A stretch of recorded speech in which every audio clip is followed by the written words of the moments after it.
오늘은 교회는 하나님의 것입니다 라는 제목으로 하나님의 말씀 전하도록 하겠습니다. 오늘은 종려주일입니다. 예수님께서 2000년 전 십자가에 달리사 우리의 죄를 용서해 주시기 위해서 이제 그 고난받으시기 위해 예루살렘 성에 입성하신 날입니다. 주님은 만왕의 왕이셨지만 겸손하셔서 나귀 새끼를 타고 예루살렘 성에 입성하십니다. 백성들은 이때 자기의 겉옷을 벗어서 길에 깔고 종려나무 가지를 잘라서 길에 깔므로 예수님이 지나가시는 것을 환영했고 또 호산나 호산나 외쳤습니다. 우리도 우리의 구주가 되시고 우리의 왕이 되시는 그 주님을 날마다 마음에 모시고 이렇게 찬송하며 살아야 될 줄 믿습니다. 오늘 이 종려주일에 주님이 우리의 마음에 다시금 새롭게 임재하시는 그 크신 은혜가 넘쳐나기를 주님의 이름으로 축원합니다. 또한 오늘은 유아 세례와 학습 그리고 세례를 베푸는 세례주일입니다. 예수님은 모든 민족을 제자로 삼아서 아버지와 아들과 성령의 이름으로 세례를 주라 이렇게 명령하셨습니다. 이 명령에 따라서 우리가 예수를 믿기로 고백한 자들에게 세례를 베풀고 있는데요. 늘 세례 주일 때가 되면 제 마음에 감사가 있습니다. 그것은 제가 어느덧 우리 교회에 온 지가 이제 8년이 넘어가고 있는데 7년간 한 번도 세례를 줄 때 1년에 2번씩 세례식을 하는데 유아 세례가 없었던 적이 없다는 것입니다. 할렐루야. 이게 얼마나 큰 은혜인지요. 많은 아이들이 태어나 믿음 안에서 자라난다는 것, 이것 교회가 받은 가장 큰 복인 줄 믿습니다. 오늘도 오늘 유아 세례가 있습니다. 얼마나 기쁜지요. 그런데 만약 여러분 이 아이들이 자라지 않는다면 어떻겠습니까? 이 아이들이 저 어린 상태로 계속 머물러 있는다면 여러분 어떻게 되겠습니까? 안 될 일이죠. 그런데 영적으로 신앙생활을 수십 년 했는데도 불구하고 어린아이처럼 그 믿음이 자라나지 않는 사람들이 있습니다. 믿음은 자라야 합니다. 믿음은 자라서 열매를 맺어야 합니다. 열매 맺지 못하는 나무들은 어떻게 합니까? 결국은 다 베어버릴 수밖에 없지요. 바울은 그리스도의 장성한 분량에 이르도록 믿음이 자라가야 된다 이렇게 말합니다. 곧 예수 그리스도와 같은 수준에 이르는 믿음을 가져야 된다라는 것이죠. 그런데 이러한 성숙한 믿음은 어떤 믿음일까요? 그것은 하나님의 말씀에 철저하게 순종하는 믿음입니다. 성숙한 믿음은요, 어떠한 고난이 와도 그 말씀을 순종하기 위해서 그 고난을 이겨내는 그러한 믿음이고요. 그리고 하나님의 말씀이 어떠하든지 그 말씀에 철저하게 순종하는 믿음이 바로 성숙한 믿음입니다. 또한 성숙한 믿음은 그리스도와 같은 인격을 겸비하는 것입니다. 예수 그리스도처럼 그렇게 온유하고 겸손하여서 예수 그리스도의 성품을 닮아가는 것, 그게 바로 성숙한 믿음이죠. 그래서 바울은 믿음에 덕을 더하라 그랬습니다. 덕이 뭡니까? 인격입니다. 그래서 예수 믿는 사람이 인격적이지 못하면 세상 사람들이 비난하는 이유가 거기에 있는 것이죠. 또한 성숙한 믿음은 그리스도와 같이 행동하는 것입니다. 예수님께서 하신 것처럼 말하고 예수님께서 행하신 것처럼 사랑하고 섬기고 예수님이 행하신 그 모든 것을 본받아 그렇게 사는 것, 그게 성숙한 믿음이라는 것이죠. 이러한 성숙한 믿음은 결국은 그 사람이 예수 그리스도를 닮아서 예수 그리스도가 어떤 분인가 그 사람만 보아도 야, 예수님 내가 본 적 없지만 저 사람 보니 예수님이 저렇게 사셨을 것 같다. 이런 말을 들을 정도의 믿음으로 자라가야 된다는 것이죠. 그러므로 성숙한 믿음은 상태가 아닙니다. 예수 믿는 건 상태가 아니에요. 예수 믿고 있는 상태가 믿음이 아니라는 거예요. 믿음은 결국은 예수님처럼 행동하고 사는 것이죠. 그래서 행함이 없는 믿음은 죽은 믿음입니다. 그러므로 우리의 믿음은 당신 예수 믿고 있습니까? 믿고 있습니다 라고 내가 믿고 있는 상태를 얘기하는 것이 아니라 내가 예수님처럼 살고 있습니다. 이렇게 말할 때에 그 사람이 진짜 예수님을 믿고 있는 것이죠. 이러한 성숙한 믿음, 그래서 예수님처럼 살기 위해서는 성령의 도우심이 필요합니다. 성령이 믿는 자 안에서 역사할 때 그 믿음이 예수님을 닮아가는 것이죠. 그러므로 예수 그리스도를 믿는 자들을 바울은 신령한 자들이다. 영에 속한 자들이다. 성령의 사람이다. 이렇게 말하고 있는 것입니다. 그러나 고린도 교회 성도들을 향해서는 그는 신령한 자들이 아니라 육신에 속한 사람이다. 이렇게 말합니다. 육신에 속한 사람은 어떤 사람일까요? 육신에 속한 사람은 바울은 이렇게 말합니다. 먼저는 그리스도 안에서 어린아이들이다. 젖은 먹지만 밥을 못 먹는 사람들이다. 시기와 분쟁을 일으키는 사람들이다. 사람을 따라 행하는 사람들이다. 이렇게 말을 합니다. 이것이 육신에 속한 사람들의 특징이죠. 그러므로 육신에 속한 자들은 성장하지 않는 어린아이 같습니다. 바울은 고린도 교회 성도들을 향해서 그리스도 안에서 어린아이라고 말합니다. 그리스도 안에서 어린아이예요. 예수 믿는 어린아이라는 거예요. 이런 사람들의 특징은 무엇입니까? 젖은 먹고 밥은 못 먹는 사람들입니다. 어린아이는 소화력이 떨어지니까 젖은 먹어도 밥을 소화를 못하죠. 그것처럼 이처럼 영적으로 성장하지 못한 어린아이와 같은 사람들은 하나님의 말씀을 소화해낼 수가 없어요. 그래서 그 말씀을 받아들여서 순종할 수가 없고요. 그 말씀으로 인하여 성장할 수가 없는 것이죠.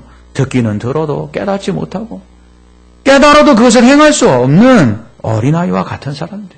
조금만 말씀대로 순종하려고 했을 때 고난이 오면 돌밭에 있는 사람들처럼 뿌리가 깊지 못해서 그냥 그 신앙이 훅 죽어버리는 그런 사람들이 바로 어린아이들이죠. 그런 사람들의 모습은 시기와 분쟁이 가득하다 말합니다. 하나님 말씀 사랑 아닙니까? 그런데 하나님 말씀 소화해낼 수가 없으니까 사랑을 못하는 거예요. 그들은 그래서 오히려 시기와 분쟁 가운데 파당을 지어 나뉩니다. 사람을 따르기 때문이죠. 주님 따르는 사람들이 아닙니다. 그래서 그들은 서로 난 바울에게 속했다, 아볼로에게 속했다, 이런 얘기하면서 서로 분당을 짓고 결국은 파당을 지어 교회가 갈라지게 되는 것입니다. 왜요? 육신에 속한 사람들이기 때문이죠. 로마서 8장에서 바울은 육신에 속한 사람들은 이렇다라고 말합니다. 육신을 따르는 자는 육신의 일을, 영을 따르는 자는 영의 일을 생각하나니 육신의 생각은 사망이요 영의 생각은 생명과 평안이니라. 육신의 생각은 하나님과 원수가 되나니 이는 하나님의 법에 굴복하지 아니할 뿐 아니라 할 수도 없음이라.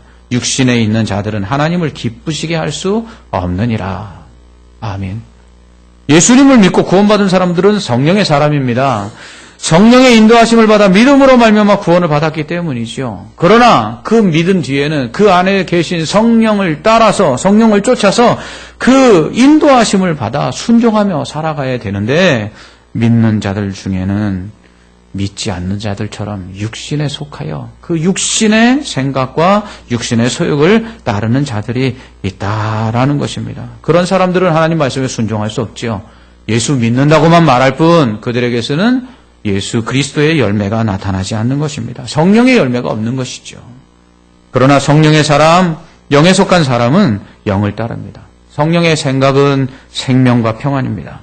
그래서 성령을 쫓아서 하나님 말씀에 순종하면 우리 안에 구원의 그 은혜가 우리 안에 넘쳐나게 되죠. 그리고 평안이 찾아오게 됩니다. 그래서 예수 믿고 교회에 처음 나온 사람들이 신앙이 점점 들어가서 성숙하게 되면 제일 먼저 하는 말이 무엇입니까? 교회 오니까 편안합니다. 교회 오니까 편안한 이유가 뭐냐? 이 성령이 그 안에서 그 하나님이 그를 사랑하고 계시고 그를 구원해 주신 은혜가 얼마나 큰지를 깨달으니까 두려운 게 없는 거예요. 하나님 내 편이시니까. 그래서 평안이 있는 것이죠. 그래서 로마서 8장 12절로 14절에서 바울은 이렇게 말합니다. 그러므로 형제들아 우리가 빚진 자로 돼 육신에게 져서 육신대로 살 것이 아니니라. 너희가 육신대로 살면 반드시 죽을 것이로되 영으로서 몸의 행실을 죽이면 살리니 그릇 하나님의 영으로 인도함을 받는 사람은 곧 하나님의 아들이라. 아멘. 우리가 예수를 믿으면 하나님의 자녀 되지 않습니까? 하나님의 자녀는 곧 성령의 인도하심을 받는 사람들입니다. 그렇다면 성령으로 말미암아 믿고 구원받은 사람들이 왜 성령의 생각을 쫓지 않고 성령을 따르지 아니하고 이렇게 육신대로 살아가는 것일까요? 그것은 우리가 육체를 입고 있기 때문에 그렇습니다. 우리가 예수 믿었어도 이 육신을 입고 있는데 이 육체를 죽음으로써 벗어버리기 전까지는 이 육체의 지배를 받는 거예요. 이 육체는 어떻습니까? 이 육체는 여전히 죄의 속성을 가지고 있습니다. 로마서 7장 18절로 24절에서 그렇기 때문에 바울은 이렇게 말하지요. 내 속에 곧 내 육신에 선한 것이 거하지 아니하는 줄을 아노니 원함은 내게 있으나 선을 행하는 것은 없노라. 내가 원하는 바 선은 행하지 아니하고 도리어 원하지 아니하는 바 악을 행하는도다. 만일 내가 원하지 아니하는 그것을 하면 이를 행하는 자가 내가 아니요 내 속에 거하는 죄니라. 그러므로 내가 한 법을 깨달았노니 곧 선을 행하기 원하는 나에게 악이 함께 있는 것이로다. 내 속사람으로는 하나님의 법을 즐거워하되 내 지체 속에서 한 다른 법이 내 마음의 법과 싸워 내 지체 속에 있는 죄의 법으로 나를 사로잡는 것을 보는도다. 오라 나는 곤고한 사람이로다. 이 사망의 몸에서 누가 나를 건져내랴. 아멘. 그러므로 우리는 육신을 입고 있는 한 계속해서 우리 안에 이 죄의 속성이 그대로 남아있는 것입니다. 예수를 믿어 구원을 받고 예수를 믿어 죄사함을 받았지만 이 육체는 여전히 죄짓기를 좋아하는 그 속성을 그대로 가지고 있어서 우리가 이 육신을 입고 있는 한 우리 안에 성령이 인도하는 대로 이끌리지 않으면 우리는 육체의 본성과 육체의 소욕과 육체의 욕심대로 육체의 정욕대로 우리는 죄를 지을 수밖에 없는 것입니다. 그러므로 우리는 예수 그리스도를 믿을 때에 우리의 이 육체의 옛사람, 죄의 본성을 따라 죄짓기를 원하는 이 사람을 십자가에 함께 못 박아야 되는 것입니다. 그래서 우리가 세례를 받는 것이죠. 세례를 받는 것은 그리스도와 연합하는 것입니다. 그래서 예수 그리스도의 그 의가 우리 안에 들어오는 것이 바로 믿음이고 구원을 받는 것인데 이것을 세례를 통해서 다시 한번 경험하는 것이고 이 세례를 통해서 영적으로 그리스도와 연합하여서 나의 옛사람을 물속에 잠길 때에 죽이고 그리고 물 밖으로 나오면서 새 사람으로 다시 거듭나는 것, 중생하는 것, 이게 세례의 진정한 의미라는 것입니다. 그러므로 세례를 받고 구원받은 사람들은 이 영의 사람이 되어서 육체의 본성을 죽이고 이 성령을 쫓아서 날마다 이 영적 싸움에서 이겨야 하는 것이죠. 그러기 위해서는 어떻게 해야 됩니까? 날마다 우리의 옛사람을 십자가에 못 박아야 돼요. 그 위대한 사도 바울도 뭐라고 이야기합니까? 나는 날마다 죽는다. 날마다 죽는다. 이 옛사람이 죽지 않으면 우리 안에 있는 성령이 우리를 이끌어 가실 수가 없어요. 우리의 양심이 성령의 인도하심을 받아 선한 일을 행할 수가 없는 거예요. 그러므로 성도들은 바로 이러한 영적 전쟁, 내적인 그 내면에서 일어나는 죄와 싸워 이겨야 되는 이 전쟁에서 승리해야 될 줄 믿습니다. 고린도 교회 성도들은 이러한 영적 전쟁에서 승리를 못했어요. 밥을 먹을 줄 모르고 젖만 먹으니 늘 약하지요. 약하고 성장하지 못하니 이 육신의 정욕을 이기고 욕심을 이길 수 있는 힘이 없는 것이에요. 그러니까 자신들을 가르쳐서 믿게 한 사람들, 그래서 예수 그리스도를 본받으라고 가르친 이 바울과 아볼로의 그 가르침을 따르는 것이 아니라 사람을 쫓는 거예요. 그래서 사람을 따르는 것이죠. 나는 바울에게 속겠다. 나는 아볼로에게 속겠다. 바울은 그래서는 안 된다고 말합니다. 바울은 자신과 아볼로는 그저 하나님의 그 사역자들로서, 이 말은 하나님의 집사로서, 하나님의 종으로서 일할 뿐이다 라고 말합니다. 자신들은 아무것도 아니라는 거예요. 자신들은 심고 물을 주었지만 그러나 자라게 하시는 것은 하나님이시라는 것이에요. 이 말은 결국은 모든 것은 다 하나님의 소유라는 것을 의미합니다. 여러분, 종이 주인의 밭에 가서 이렇게 씨를 뿌리고 심었어요. 그리고 물을 줘서 그것을 잘 가꾸었어요. 때가 되면 소출을 걷어들였어요. 그거 누구 겁니까? 그 주인 거예요. 주인 거예요. 종이 아무리 물 주고 그리고 심고 열심히 수고하여서 소확을 거뒀다 할지라도 그거 소출할 때는 내 거 아니에요. 그거 다 주인 거예요. 바울은 그런 의미에서 고린도 교회가 하나님의 것이라고 말합니다. 자신이 고린도에 와서 말씀을 전하고 그리고 아볼로가 가르치고 그리고 게바가 세례를 주어서 성도들이 믿고 교회가 됐지만 그렇게 교회가 세워진 것은 어디까지나 하나님의 은혜라는 거예요. 예? 그러므로 이 교회가 자신들의 것이 아니라고 그런 말하고 있습니다. 물론 심고 물 준 사람 귀하지요.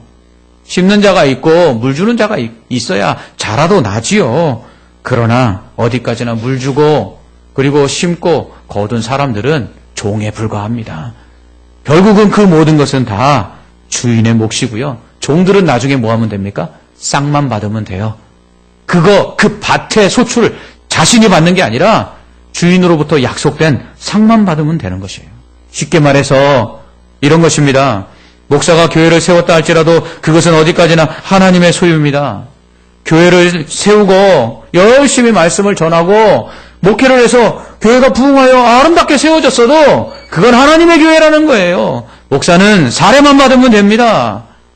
목사는 나중에 천국 가서 하나님께 상 받으면 되는 거예요. 이 땅에 세워진 교회는 사람의 것이 아니라는 것입니다.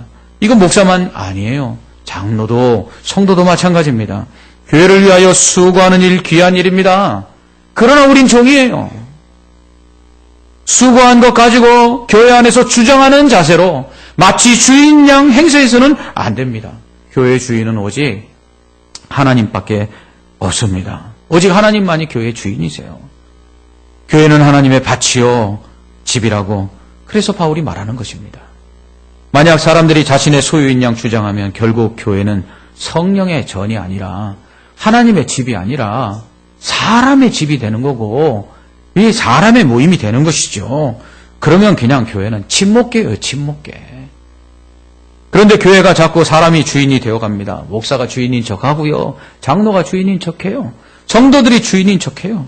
아니에요. 주인의 마음을 가지고 충성을 해야지 주인 행세해서는 안 되는 것입니다. 이런 교회에 10중 8구 분쟁이 일어납니다.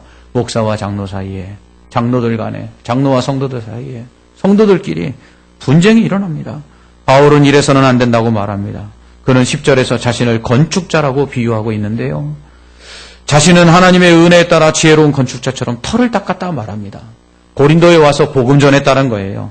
그래서 복음을 전해서 터를 닦아놨더니 그 예수 그리스도를 믿는 이 복음의 터 위에 다른 사역자들이 와서 교회를 세웠다라는 거예요. 어떻게 해요? 금이나 은이나 보석이나 나무나 풀이나 짚으로 이 교회를 세웠다는 거예요. 그런데 나중에 주님 오셔서 시험하신대요. 불로 테스트하신다는 거예요. 불질러 봐서 그 공력이 남아있으면 상 받고 그 공력이 남아있지 않아서 다 불타버리면 부끄럽게 구원받는다고 말씀하고 있습니다.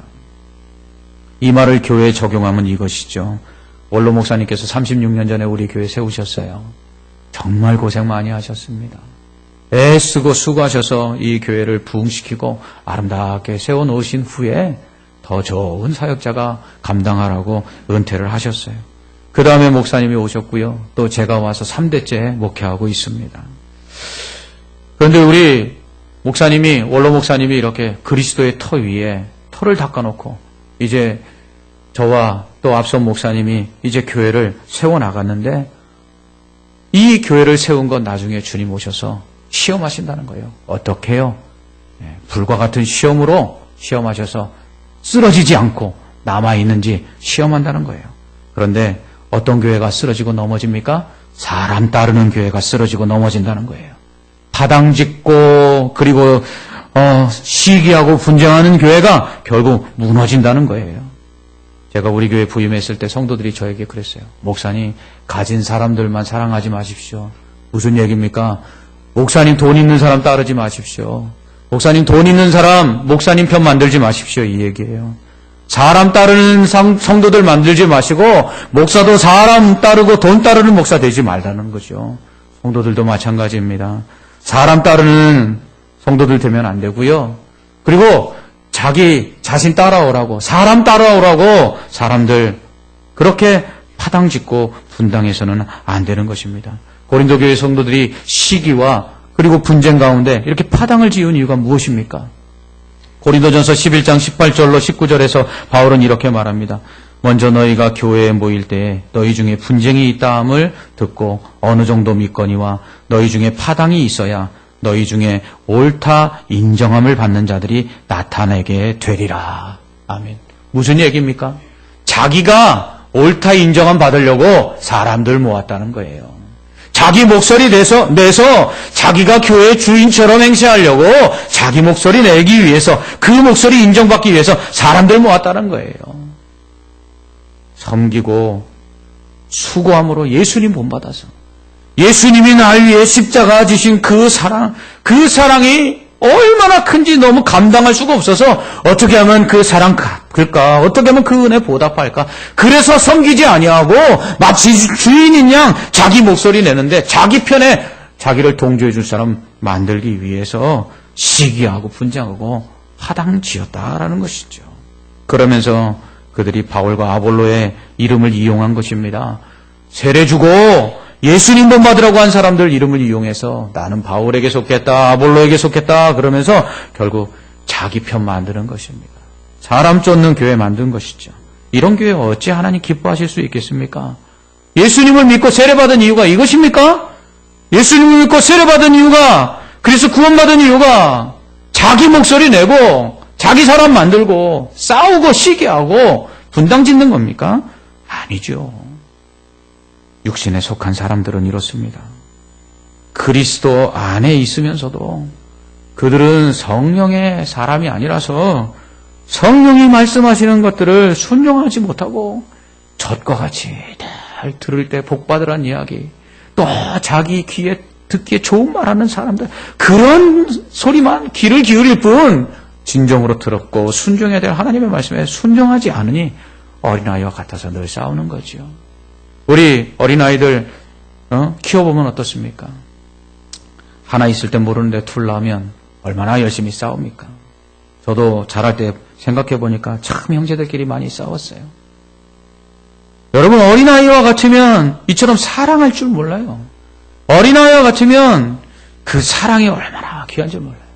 철들고 나니 형제가 귀한 걸 알겠더라고요. 성장하고 나면 사랑하는 게 얼마나 좋은 걸 아는 것입니다. 성장하고 나면 사랑받는 게 얼마나 행복하다는 걸 알게 되는 것이죠. 그럴 때 이 교회가 가정과 같이, 가족과 같이 사랑의 공동체가 되어서 하나님을 기쁘시게 할 뿐만 아니라 그 교회에 나오는 성도들이 얼마나 기쁨을 누리겠습니까? 교회는 누구의 소유인지를 분명하게 알아야 합니다. 고린도 사람들은 이걸 몰랐어요. 그래서 자신들과 그리고 또 교회가 하나님의 밭이요 집이라는 거죠. 집이라는 걸 몰랐어요. 그러니까 그들은 서로 시기하고 싸우고 육체의 욕심대로 그렇게 따라 행하다 보니까 분당을 짓고 또 서로 나뉘어질 수밖에 없었던 것이죠. 그것뿐만이 아니죠. 그 이후에도 많은 문제들이 생겨납니다. 왜요? 육신을 쫓아 살았기 때문입니다. 오늘은 예수님께서 십자가에 달리시기 위해 예루살렘 성에 입성하신 종료주일입니다. 예수님께서 우리 죄를 씻어주시기 위해서 십자가에 달려서 죽으시기 위해 예루살렘 성에 들어가신 날이에요. 예수님 왜 십자가에 달리셨습니까? 우리로 죄의 사함을 받고 예수님처럼 살라고. 우리가 왜 세례를 받습니까? 왜 아버지와 아들과 성령의 이름으로 세례를 주라고 예수님 명령하셨습니까? 그것도 모든 민족이요. 서로 싸우지 말라는 거예요. 싸우지 말고 사랑으로 서로 하나 되라는 것입니다. 예수님 본받아서 그렇게 살면 오히려 그 혜택은 그렇게 사는 자들이 누리는 것이죠. 교회가 하나 되면 하나님만 기쁘십니까? 교회 나오는 성도들이 행복하죠. 교회가 사랑으로 넘쳐나면 하나님만 기뻐하십니까? 교회에 나오는 것이 날마다 즐거움이 되는 것이죠. 예수님께서 핏값으로 교회를 사셨다 이렇게 말씀합니다. 주님 교회예요. 주님 교회인데 사람이 주인인 것처럼 생각하면 그 교회는 결국 하나님을 기쁘시게 할 수 없어요. 그 안에 있는 성도들 믿음 잘하지 않아요. 서로 싸우고 다툴 뿐이에요.